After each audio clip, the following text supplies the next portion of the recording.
Je suis très heureuse de vous retrouver dans IFAL Entrepreneurship, le concept qui rassemble les professionnels de la culture, les entrepreneurs culturels, les artistes, les opérateurs économiques, les institutions publiques, privées, nationales et internationales pour comprendre, échanger, promouvoir et développer un écosystème favorable à l'émergence de ce secteur. Artissimo Hub Créatif s'invite au sein des entreprises pour faire découvrir les nouvelles approches de communication et de collaboration des équipes à travers l'art et la créativité, dans le but d'améliorer la qualité des relations humaines entre les employés. De plus, nous accompagnons les artistes et les entrepreneurs culturels dans leur démarche de professionnalisation en les guidant à structurer leurs projets, en leur offrant un espace de travail et en leur donnant la possibilité de se faire connaître. J'ai le plaisir de recevoir aujourd'hui Hicham Gawa, dit El Moustache, artiste, designer en pop art algérien, et monsieur Nessim Delibey, président de Lab ITS. Merci d'avoir accepté mon invitation. Merci de m'avoir invité. Merci El Moustache. Dans ce numéro, nous allons parler d'art et d'entrepreneuriat sous le prisme de l'investissement dans le secteur des industries créatives. Industrie créative, quel investissement pour booster l'entrepreneuriat culturel? El Moustache, vous êtes l'un des représentants du pop art algérien. Dans votre travail, vous utilisez la BD, la peinture, le graphisme. Vous avez commencé il y a déjà quelques années à vous faire connaître. Est-ce que vous pouvez nous expliquer ce qui vous a mené vers cet univers? Alors, يعطيكم الصحة على العرضة. يسلمك يعطيك الصحة. Alors, Hicham El Moustache, artiste, designer en pop art. كيفاش طحت في هذا الكوكب هذايا؟ alors الحاجة الأولى سي مون امور حبي للثقافة الشعبية. الثقافة الشعبية وثانيك سي لي زوتي دو كومونيكاسيون العصر هذايا. alors هاد لي دو ماتيير حسيت بلي كان كاين فيد شغل فراغ في تو سكي كونتوني et matière en culture populaire algérienne sur les réseaux sociaux et tout. Alors, شغل انا ليا جاتني حاجه تسمى شغل ان بوزوان دو ميموار ولا هكذا نقدروا نقولوا وين حبيت نبين الثقافه الشعبيه تاعنا لي زيكون تاعنا بوبولير كيما حسني عثمان عريوات عمر الزاهي قاعد الباتريموان لي لا ميموار كوليكتيف طالونات تاع ماجر شغل سي قاعد البويونمون وين كنت نخدم بلا ماتيير و جيسي دو كريي دو لانفلونس دي زاد بوبولير. Ok. Alors, Ntaya, vous êtes très ancré chez Boumerdes, donc c'est votre ville natale. Vous y êtes très attaché. Ou Belek تقدر تهضرنا على le café le Mador, Belek. Exactement. Où toute votre inspiration وقيلا جاية من تما. Exactement. Alors كي نقولوا الثقافة الشعبية culture populaire c'est الحومة, c'est القهوة, c'est السوق, c'est الجامع. C'est stade, c'est Gahadouma. Alors, mon lieu d'inspiration, c'est Qahwat el-Mador. Qahwat el-Mador في بومرداس. تقعد تسالي اللابوراتوار تاعي فاب لاب ديالك. Exactement.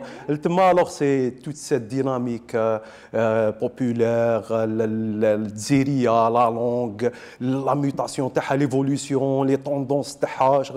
أنا اللي هذاك déjà من الديبي ça me passionnait. وحسيت باللي شغل لازم شغل نهضر عليها جو لا ريفونديك ميم الجزيريه انا ليا الجزيريه سي اون لونغ ميرفيوز ميديتيرانيان فيها ان باتريمون اكستراوردينير اي تو البراساج كولتوريل وكاع مي ومن بعد ما كاش اون اكاديمي تاع الجزيريه انا ماذا بيا الوغ شغل نحس باللي لازم نضرب على هذه الثقافه تاعنا هذه وين في ليكسبلوزيون دو كونتوني مونديال وين نحسوا في انترنت امريكان هوليوود المشرق لاشين فوالا وين انا المستشفى نسي ان شاء الله تاعي نبين فوالا نسي نضرب على الثقافه تاعنا ايتو وين ثاني رانا في وقت وين سي وقت لي ريشاس لا باليت وين رانا نحوسوا نكسبريمي وين نوت كولور وين خلاص شغل الموند داقوا كاع هكذا مي راهم يحوسوا حنا نبينوا روحنا فوالا تما شغل هذا هو سي المومون دو نسمعوا صوتنا وين انا نشوفوا هكذا سولكين كومون الغيون وين الراي وين فوالا لي فوتبولور.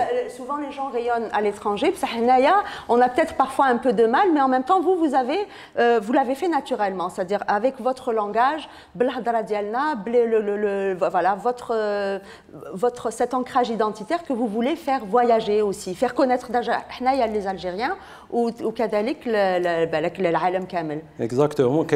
احنا دوكا رانا نعيشوا وقت عجب. سي الانترنت.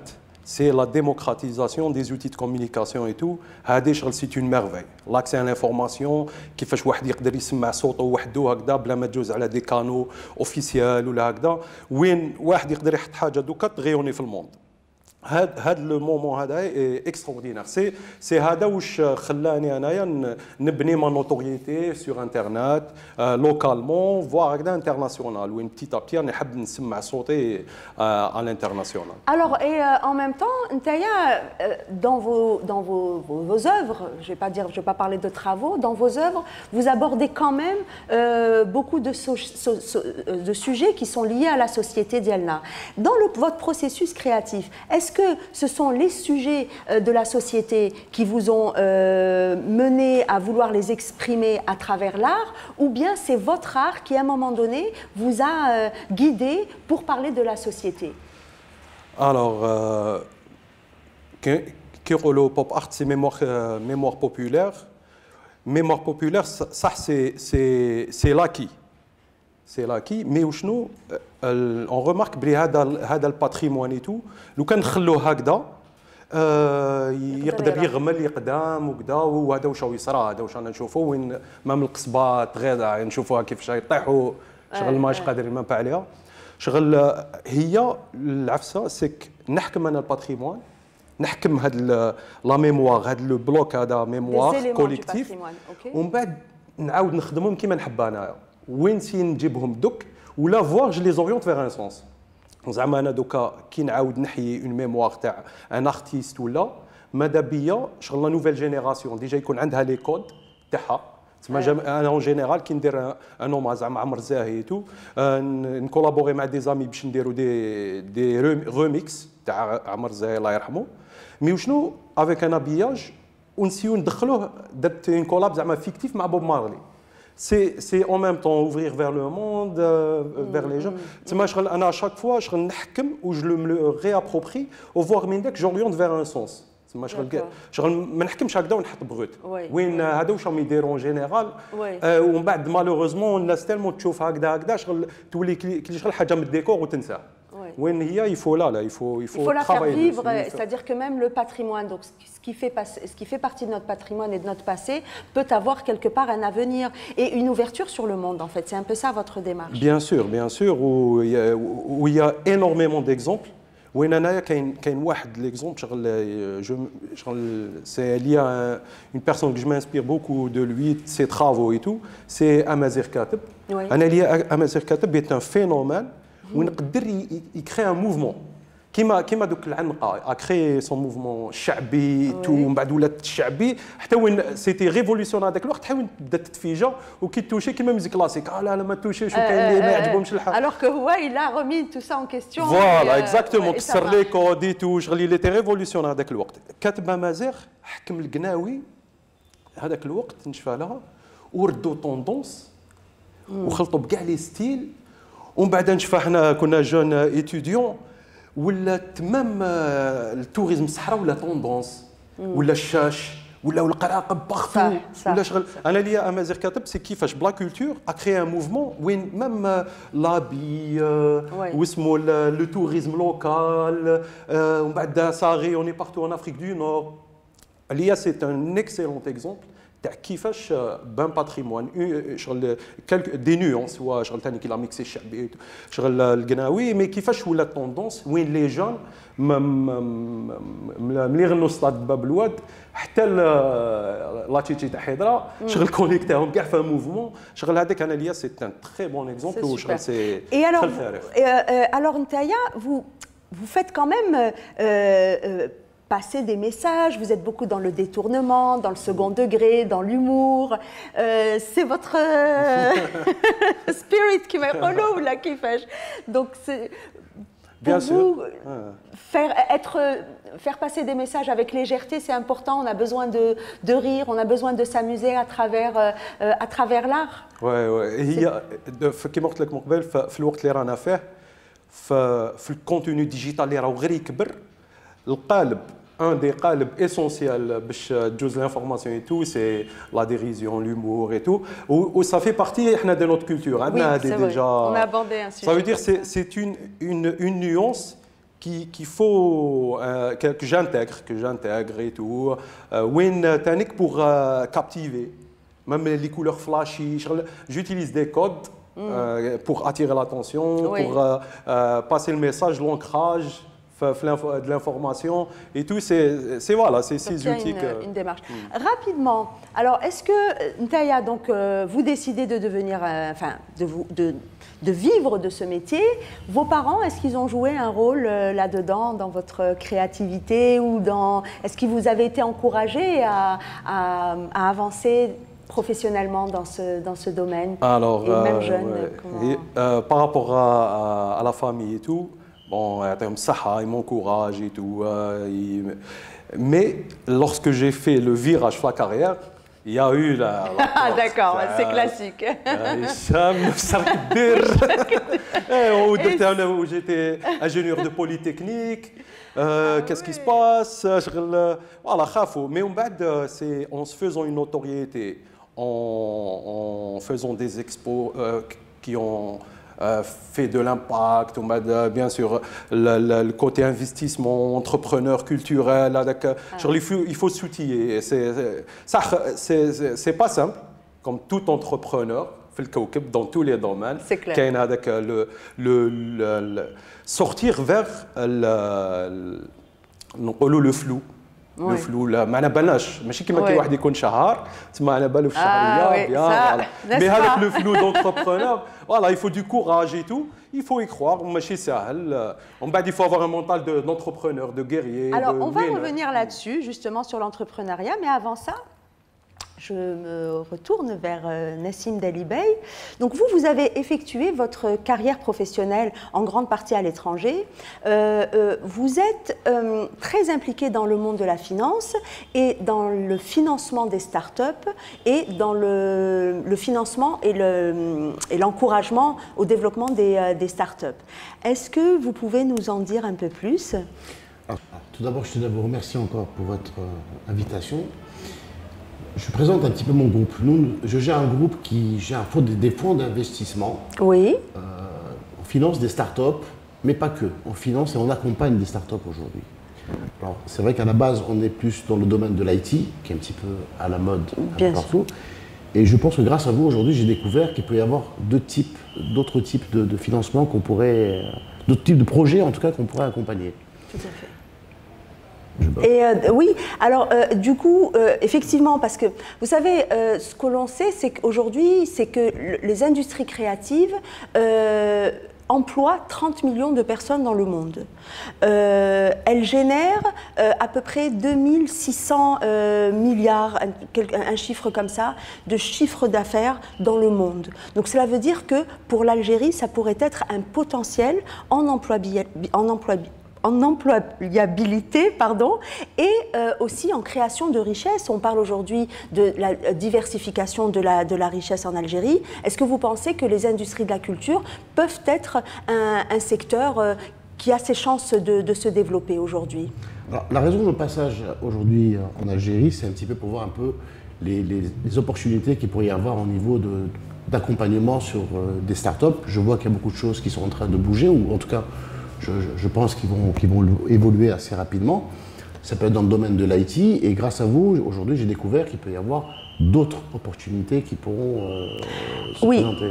Alors, et d'ailleurs, je ne sais pas si on pourrait parler, par exemple, à l'étranger, les entreprises jouent un rôle. Alors, il y a différents mécanismes. Il y a bien entendu celles qui sont dans le rôle du mécénat, d'accord, et qui vont à un moment donné soutenir des actions culturelles, ou bien celles qui vont directement créer leur propre fondation, à l'image de la Fondation Cartier, à l'image de la Fondation Rothschild ou la Fondation Louis Vuitton, qui, eux, ont fait cet investissement. Derrière, il y a des facilitations en termes de taxes, en termes de réduction d'impôts, et en même temps, il y a un impact sur la société. Est-ce que vous pensez qu'en Algérie, ce type de schéma peuvent être transposables? Avant de me répondre à cette question, il y a aussi la possibilité d'investir, c'est-à-dire de mettre des parts dans des entreprises culturelles, créatives. D'après vous, comment ça pourrait se transposer ici en Algérie? Écoutez, on va prendre un exemple. Là, aujourd'hui, grâce à vous, j'ai rencontré un artiste mais vraiment complet et je suis honoré d'avoir rencontré et je suis très impressionné. Parce que d'abord, c'est un artiste en lui-même et je vois un petit peu les dérivés qu'il a Oui, on va en parler, oui. Et nous, dans notre jargon, on dirait, je peux déjà vous répondre de ce que j'ai échangé avec lui, c'est déjà un artiste qui est déjà bankable. C'est un petit peu dans notre jargon.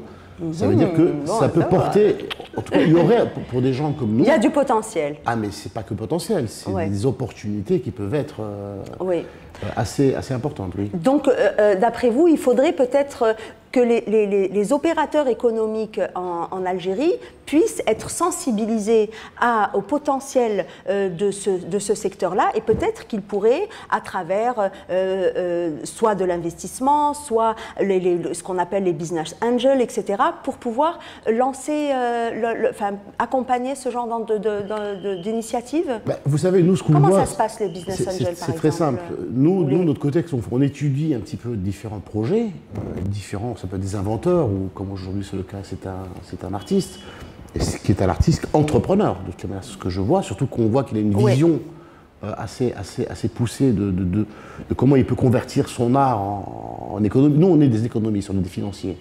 C'est-à-dire que vous voyez la faisabilité d'un point de vue économique. À titre personnel, je suis un passionné d'art et je suis passionné par ce que j'ai vu aujourd'hui. Je suis même...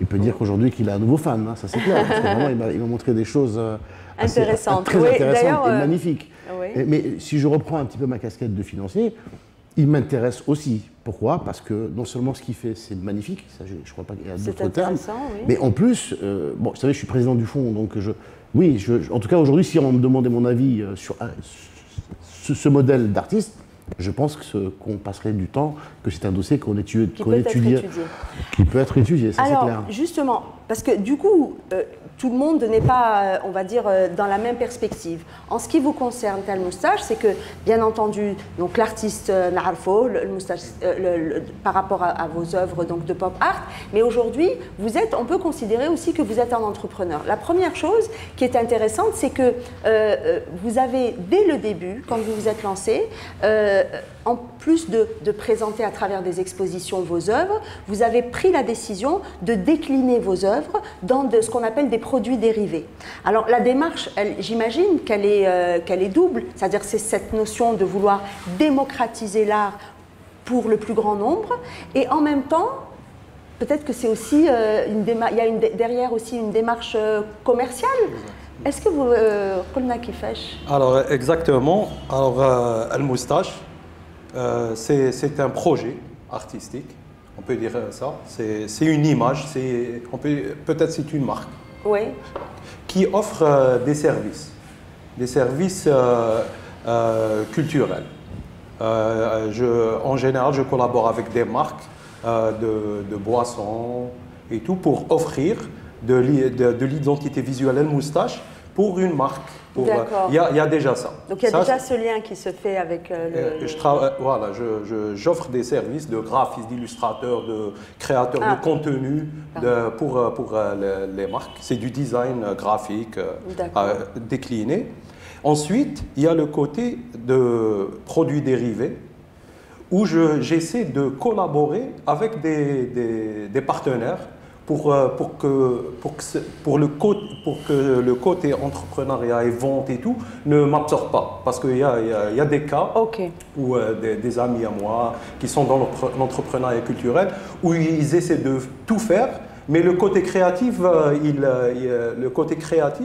il diminue avec le temps. Ouais. Alors, c'est essayer de garder le côté créatif et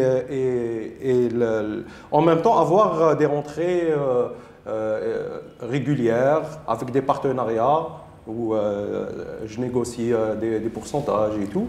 Et en même temps, lorsque j'ai une somme, la réinvestir dans des projets, comme ce projet de Zenqawer. Alors, voilà. Et là, vous allez voir, ça va vous intéresser.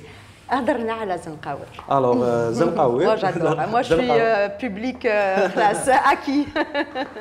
Zenqawer, c'est mon dernier projet où j'ai lancé ma première collection de vêtements, où j'ai travaillé sur le vêtement, notre patrimoine traditionnel vestimentaire nord-africain, où on partage les mêmes couleurs de vêtements, les mêmes formes, silhouettes et tout, de la rive sud de la Méditerranée, en se réappropriant ce patrimoine et en essayant de le rendre au temps actuel. Okay. Même j'utilise ça, Arja' al-Mustaqbal, Back to the Future, comme du film. Voilà. J'ai pris les codes du streetwear, qui est maintenant l'habit des jeunes, tendance. Le streetwear, à la base, c'est dans la fin des années 80, c'est l'habit du sportwear, du hip-hop, culture hip-hop, les surplus militaires, l'habit de travail. Voilà, c'est tous ces codes-là, plus le côté très, très pratique, très easy wearing et tout, voilà. C'est ces codes que j'ai pris, et j'ai pris l'habit traditionnel, la silhouette, j'ai étudié la silhouette, les codes et tout, et j'ai créé le Zenqawer. Zenqawer, c'est Zenqa Street Wear. Okay. Et donc là, du coup, ça veut dire que c'est une collection que vous lancez. Donc, du coup, on est dans la création d'une entreprise qui va concevoir, bien entendu, mais aussi produire en quantité à déterminer pour un large public. Donc, ça veut dire que là, c'est une entreprise, d'accord, qui peut vendre. On peut parler d'entreprises comme Guess, Calvin Klein ou autres qui ont commencé comme ça et qui se sont développées, qui sont aujourd'hui des leaders dans le monde.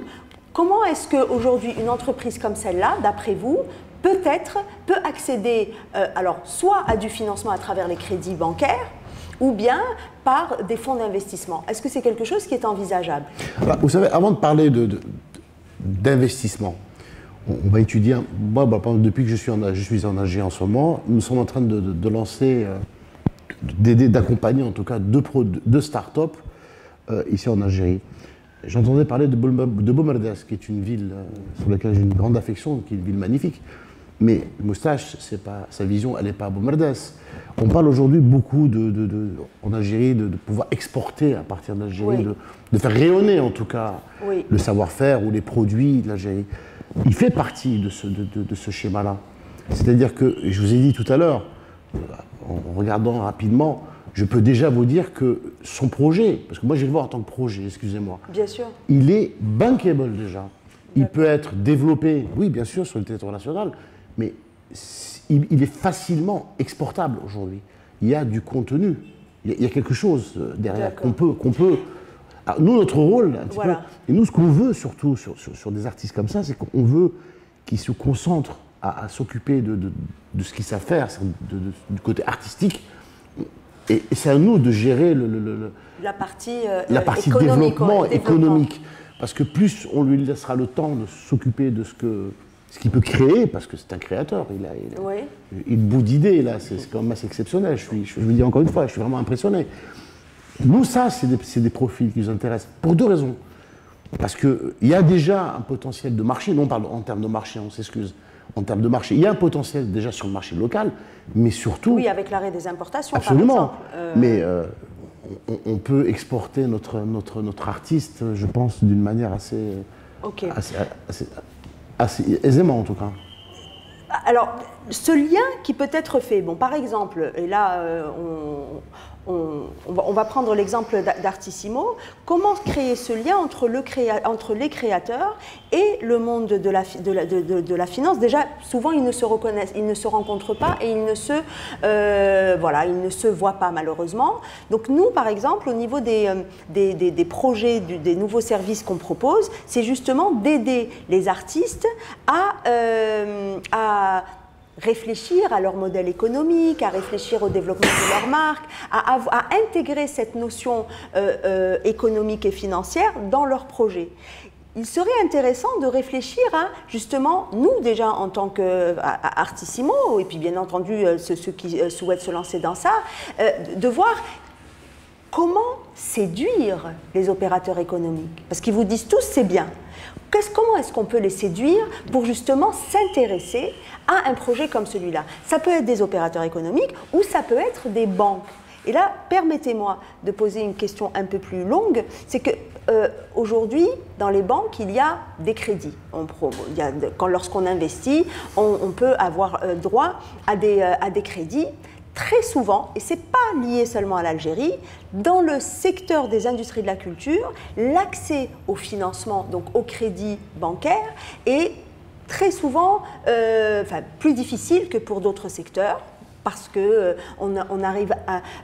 on ne gère pas très bien, on ne connaît pas très bien le vrai potentiel de développement de ces projets-là.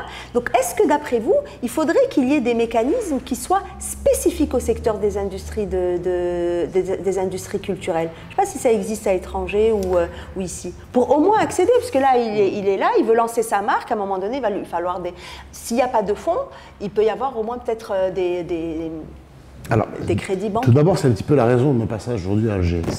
Le potentiel existe, vous me l'avez prouvé aujourd'hui, Artissimo en tout cas me l'a prouvé, et dans beaucoup de secteurs, beaucoup de domaines. Vous savez, je travaille sur pas mal de territoires, des pays sur lesquels nous activons, sans vouloir faire du patriotisme déplacé. Je ne pense pas aujourd'hui, à travers tous les territoires sur lesquels on travaille, qu'il y ait un pays qui serait de même de l'équivalent avec autant de potentiel. Maintenant, il y a des mécanismes. Nous, on travaille sur une réglementation. Vous savez, on a des investisseurs qui mettent de l'argent dans notre fonds. On doit leur garantir le retour d'investissement. Pas uniquement sur le projet, mais une sécurité d'investissement. Je suis en ce moment en train d'étudier un petit peu ces mécanismes. Pour essayer de compléter sur ma réponse par rapport à votre question, c'est... Alors, d'abord, il y a des entrepreneurs en Algérie déjà. Il y a des industriels en Algérie. Je pense qu'aujourd'hui, nos entrepreneurs, c'est des hommes d'affaires. Ils sont là pour fructifier leur business. Je pense qu'en présentant des projets comme ça, en tout cas comme Delmoustache aujourd'hui, je ne vois aucune difficulté pour eux d'investir sur ce genre de projet. Alors là, aujourd'hui, on parle d'un artiste, demain, ça peut être un inventeur sur un produit, et en Algérie, des pépites comme ça, il y en a plein. Maintenant, nous, aujourd'hui, on est là en train d'étudier les mécanismes. Bon, c'est vrai que c'est très compliqué d'avoir de l'information, c'est très compliqué d'avoir des accès. Moi, c'est pour ça que j'ai insisté à vous remercier, parce que l'idée d'Artissimo de monter ce hub, moi personnellement, m'a fait gagner beaucoup de temps. Parce que au moins, vous m'avez orienté. J'aurais voulu avoir cette même facilité d'avoir un accès à l'information, en tout cas juridique, réglementaire, de savoir comment nous, on pourrait venir et accompagner, par exemple, des projets comme celui-là. D'accord. Ça veut dire qu'en réalité, même les opérateurs économiques ont besoin d'être accompagnés ou de comprendre les facilitations, ou peut-être d'avoir accès à certaines facilitations pour pouvoir, je ne vais pas dire aider, parce que là, on est quand même dans mais pour pouvoir soutenir des projets créatifs. Il y a il y a peut-être un vide encore à combler. Alors, je vous rejoins sur une chose. On n'aide pas.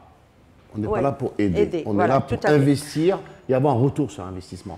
Alors, il y a une chose qui est très importante, il faut bien comprendre. La question de se poser, est-ce que les entreprises algériennes iront investir? C'est comme si vous posez la question à quelqu'un, est-ce que vous voulez gagner de l'argent? Il vous répondra oui. S'il sait qu'il va gagner de l'argent, il va vous dire oui. Mais bien oui. sûr, c'est pour ça qu'il faut des projets qui sont bankable. Je répète encore une fois, je sais que c'est un mot qu'on n'aime pas beaucoup. Oui. Il doit y avoir une rentabilité. Okay. Et là, dans ce cas particulier, oui, bien sûr. Et vous savez, je vous avais dit en off que je suis venu en Algérie chercher des pépites, il y en a plein. Grâce à vous, j'en ai découvert une aujourd'hui. Ouais. Il y en a plein des pépites comme ça. Et surtout, et j'insiste là-dessus, c'est que tout ça, c'est exportable. Alors là, de plus que sur une IT, une solution technologique qu'on va exporter, là, non seulement on va ramener une plus-value financière à l'Algérie, mais de faire rayonner aussi l'image de l'Algérie. Un artiste comme ça, c'est... C'est un peu, ça se rejoint finalement. On est toujours sur le même objectif, c'est-à-dire qu'au-delà de l'entreprise, au-delà de la créativité, mais il y a quand même un peu ce patriotisme qui fait qu'on a envie que l'Algérie soit connue et vue autrement que peut-être ce qui se fait aujourd'hui. En tout cas, on est peut-être un peu absent de la scène. Et à travers, à travers une collection comme un projet comme le vôtre, ça peut y participer. Donc finalement, les objectifs sont... oui, moi je ne dirais pas qu'on est un peu absent, je dirais qu'on est totalement absent aujourd'hui. Oui. Okay, vous savez, moi je suis souvent aux États-Unis et je vois beaucoup de choses. Bon, je suis un passionné d'art, comme vous le savez, mais à titre amateur, je suis juste un... Et je vois tellement de choses, de pays qu'on appelle le nom, qui exposent des choses qui font rayonner la culture de leur pays. Oui. Moi, demain, El Moustache allait me représenter dans une ville internationale, montrer, déployer en tout cas la culture algérienne. Vous savez, je dirais une chose. Et c'est code, parce que c'est un peu... Quand un artiste, par exemple, on a eu des cas, on a eu des chanteurs qui ont fait des cas internationaux, on a eu des artistes qui ont fait des choses. Mais vous savez, ça a été un retour pour l'Algérie, indirectement peut-être. Oui. Si demain, Moustache est connu en Algérie, il va drainer peut-être une série de pépites comme lui avec lui. Oui. Et il y a un retour, on fera connaître déjà l'Algérie. En tout cas de dire, voilà, il y a des choses qui sont possibles, qui existent dans ce pays, qui sont assez exceptionnelles. Parce que je peux vous dire une chose, et j'ai encore une fois, je ne parle pas par patriotisme pur et dur, mais il y a en Algérie non mais, je suis objectif, je suis financier, donc il y a un potentiel, mais je pense qu'on n'imagine même pas. Vous savez, moi j'ai peut-être une vie extérieure, donc j'ai peut-être une évaluation, peut-être terre à terre, c'est vrai, mais le potentiel est... Je suis impressionné par le potentiel que je suis en train de découvrir en ce moment, par exemple. Eh bien, on en est ravis, et n'est-ce pas? Alors, je reviens sur l'artiste, pas l'entrepreneur. D'après vous, aujourd'hui, vous exposez, quand vous en avez l'occasion, j'imagine, dans des galeries ou bien dans des espaces voilà, où on veut bien vous inviter, j'imagine. Est-ce que ça a un coût?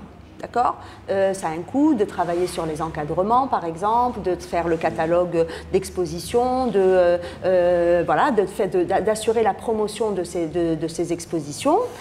D'après vous, je reviens encore une fois à cette question d'argent, c'est est-ce que les galeries ont la possibilité de jouer ce rôle, de soutenir justement le coût d'une exposition? Ou est-ce que vous prenez votre part dans cet investissement? Ou est-ce qu'il faudrait imaginer la même chose en dehors du mécénat, qui sera un sujet que l'on abordera prochainement? Est-ce qu'il faudrait trouver des solutions vraiment qui soient trouvées entre l'artiste, la galerie et peut-être le public qui acquiert ces œuvres-là? Où sont les difficultés et où sont les opportunités ou les propositions à faire dans ce sens? Parce que souvent, c'est un peu le serpent qui se mord la queue. Ouais. Alors, par rapport à moi, comme c'est des créations digitales et tout, on est dans du print ou sinon dans des installations où c'est de la récup en général. Comme on parle de pop culture et de qahwa al-mador et tout. J'utilise beaucoup les cajouat al-gazouz, les cages al-maqnin, dans les codes domaine, un peu de ça. En général, ce n'est pas de très grands coûts. D'accord. Alors, c'est gérable, des deux côtés, par moi ou par la galerie et tout. Mais, par rapport à ma vision, c'est qu'à chaque fois, lorsque j'ai de l'argent, je réinvestis dans un projet qui est de l'éclat. C'est ce process. Il faut que mon exposition ait de l'impact et de l'éclat. C'est ce qui fait rayonner ensuite l'image de le Moustache et c'est ce qui m'aide à avoir des projets de collab par rapport aux marques. Voilà, okay. Alors c'est ce mécanisme. Et dans El Qawer, c'est avec le design. J'essaie de donner une vie à une industrie algérienne. C'est le Sonitex. Alors, les Sonitex, vous êtes le responsable virtuel, directeur artistique virtuel de la Sonitex. Moi j'adore cette idée. Ils en ont bien besoin, je pense. Je pense qu'ils en ont bien besoin. Alors, c'est réapproprié. Voilà, c'est un patrimoine, une image de marque. C'est l'équipe de 82, c'est ce fameux tricot qui est dans la mémoire collective très, très présent et tout. C'est essayer de reprendre ce patrimoine et lui donner un nouveau souffle par le design. Le design, c'est un outil, c'est de l'intellect. C'est comment, avec de l'intellect, on peut donner un souffle. Un souffle à une industrie où on a du potentiel, comme je pense Sonacom ou Leni ou Sonitex ou tous nos entreprises. Lorsqu'on dit entreprise publique, c'est Tachab, bien sûr. Malheureusement, elle coule. Oui, parce que, oui, tout à fait. C'est essayer de, comme dans la culture populaire, c'est donner un souffle par le design à ce patrimoine. D'accord. Oui, vas-y. Là, par exemple, vous donnez un exemple parfait d'un petit peu ce que j'ai en tête. Là, on parlait symboliquement de la Sonitex, qui est, comme vous dites, une industrie nationale. Je pense que la combinaison de Sonitex et votre savoir-faire, en tout cas que j'ai vu, et je vous dis encore une fois, ce que vous m'avez montré en termes de c'est-à-dire que ça serait possible de faire appel à un créateur. Et nous, par exemple, dans des projets comme ça, bien entendu, si nous avons la réglementation et les mécanismes, parce que nous, on a besoin d'avoir des mécanismes pour fonctionner. C'est un exemple de projet. On appelle un tripartite project. Ça veut dire qu'on a le créateur, on a l'outil de production, et nous, on serait peut-être pas. Je vous dis encore une fois, on n'est pas que les financiers. Nous, on ne fait pas que financer des projets. On finance et on accompagne les projets.